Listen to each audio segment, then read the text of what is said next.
Dear class 10, now I am Avnish Kumar from Central Mission School. Start the chapter 9.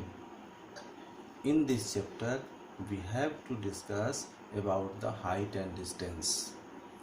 This is the very important chapter of trigonometry, and this is not a very important. This is the hard chapter.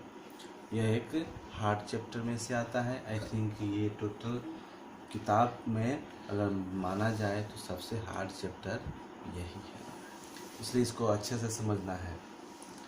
ये height and distance कहाँ से आया, कैसे आया? तो height मतलब क्या होता है? एक ये इसको बोला जाता है height according to Pythagoras formula. Pythagoras was a mathematician who has invented the Pythagoras formula. क्या फार्मूला इन्वेंट किया? We know that the longest side, the square of longest side is sum of square of other two sided. This is the concept of Pythagoras. Pythagoras क्या कहा कि यदि एक आदमी एक वृक्ष से, एक पेड़ से कुछ दूरी पे खड़े हैं, ठीक है, अच्छे से सोचना है. एक आदमी एक पेड़ के कुछ दूरी पे खड़े हैं और यदि पेड़ का हाइट, या हम पेड़ से 10 मीटर की दूरी पे खड़े हैं और हमको पेड़ का हाइट निकालना है कि ये पेड़ कितना ऊंचा है, तो कैसे निकालेंगे? हमको पेड़ का हाइट मालूम नहीं है, लेकिन पेड़ से हम 10 मीटर की दूरी पे खड़े हैं तो इतना हमको मालूम है, तो पेड़ का हाइट कैसे मालूम होगा? इस तरह से बहुत सारे क्वेश्चन पाइथागोरस जो है माइंड मैथमेटिक्स से पेड़ का बारे में कि एक ऑब्जर्वर. अब यहाँ पे हम आते हैं सी ऑन द टॉपिक. बहुत ज़्यादा चले जाएंगे डीप में तो फिर हमारा टाइम भी लिमिट है. एक ऑब्जर्वर यदि हमारा इस यहाँ पे खड़ा है, ठीक है, और एक वृक्ष है, एक पेड़ के चोटी यहाँ पर है हाइट, तो जस्ट टॉप द हाइट जो है, जो टॉप लेवल है पेड़ का, उसको पीक पॉइंट बोला जाता है. पीक माने होता है सबसे ऊंची, सबसे हाईएस्ट पॉइंट. तो ये जो पार्ट है ए, ये पेड़ का सबसे ऊपरी भाग है. और इस पॉइंट को यदि एक आदमी यहाँ से ये इस पॉइंट को देख रहा है तो इसको बोलते हैं लाइन ऑफ साइट. इसको क्या बोलते हैं? Line of site. अच्छे से समझना, नहीं तो कोई इतना डिटेल में नहीं समझाएगा. बिकॉज और भी क्लास में हम समझ पाएंगे, लेकिन थोड़ा सा समझे रहेंगे तो ज़्यादा अच्छा रहेगा.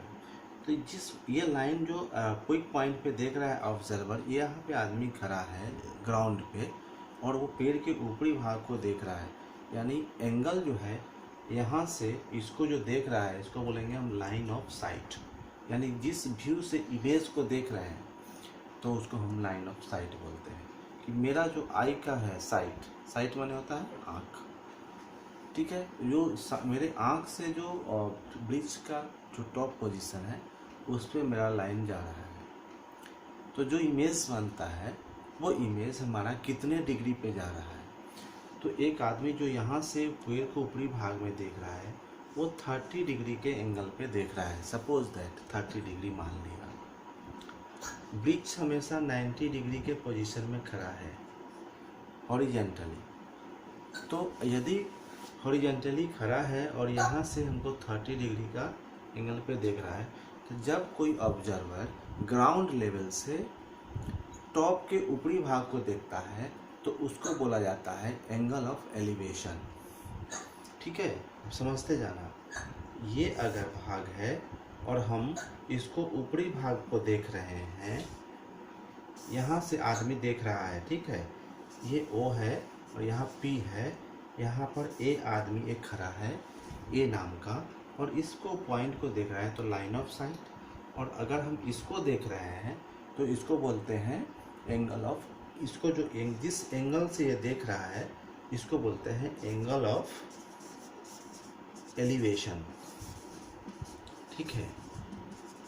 यदि यही आदमी जमीन के नीचे भी, मान लिया कोई पानी पे नदी में खड़ा है सी लेवल में, और यदि वो जमीन के नीचे भी अगर देख रहा है, ठीक है, तो इसको बोलते हैं, ये जो एंगल यहाँ से जो दिख रहा है, तो जब वो ग्राउंड से, जब आदमी अपने आई लाइन ऑफ साइट आईज को नीचे की तरफ देख रहा है, तो उसको बोलते हैं angle of depression. Angle of depression, ठीक है। तो जिस क्वेश्चन में एंगल ऑफ एलिवेशन जिक्र हो, मेंशन हो, तो समझना कि ये हमारा एंगल ऊपर की तरफ बन रहा है। और जिस क्वेश्चन में एंगल ऑफ डिप्रेशन मेंशन हो, दैट मीन्स समझना कि हमारा एंगल जमीन के ग्राउंड, आदमी का जो इमेज है वो नीचे की ओर बन रहा है। यही कॉन्सेप्ट किताब में मैक्सिमम बच्चे को नहीं समझता है, तो ऊपर बना दिया, जबकि नीचे वाला अगर पार्ट रहेगा तो ऊपर बनाएगा, तो क्वेश्चन गलत जा रहा है। तो सी हियर, अब आता है तो एंगल ऑफ एलिवेशन और एंगल ऑफ डिप्रेशन का कॉन्सेप्ट यही है। अब आते हैं क्वेश्चन नंबर 1।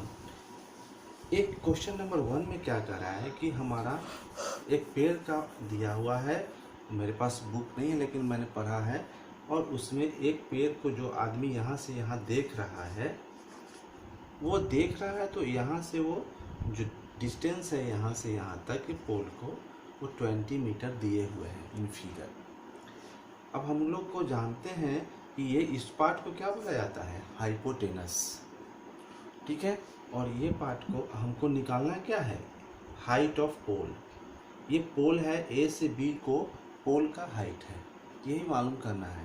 तो हम लोग को मालूम करना है पोल ऑफ हाइट, यानी पी और एच का रिलेशन किस ट्रिगोमेट्री में पढ़ेंगे कि परपेंडिकुलर और हाइपोटेनस का रिलेशन किस में है।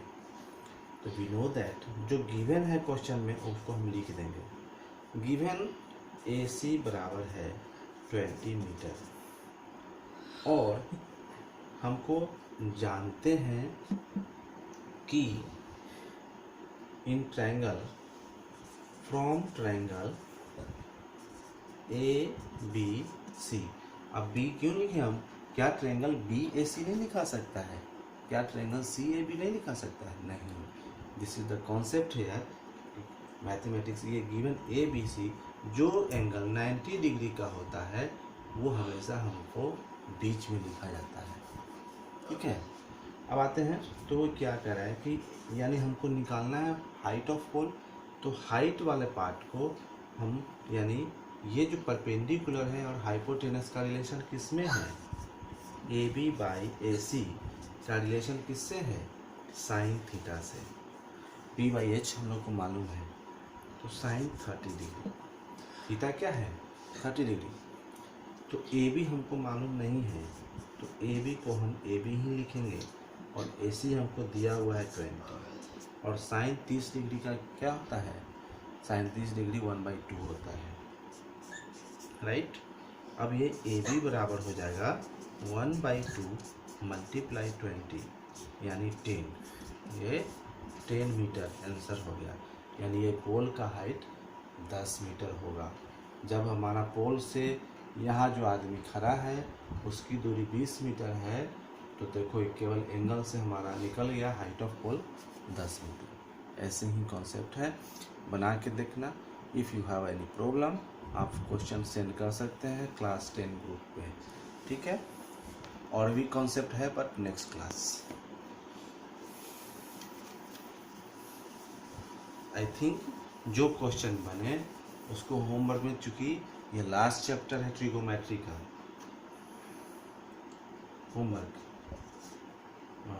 Do exercise 9.1। जो नहीं बनेगा वो आप क्वेश्चन सेंड करेंगे, I will solve you your problem. Okay, now I finish the class, thank you.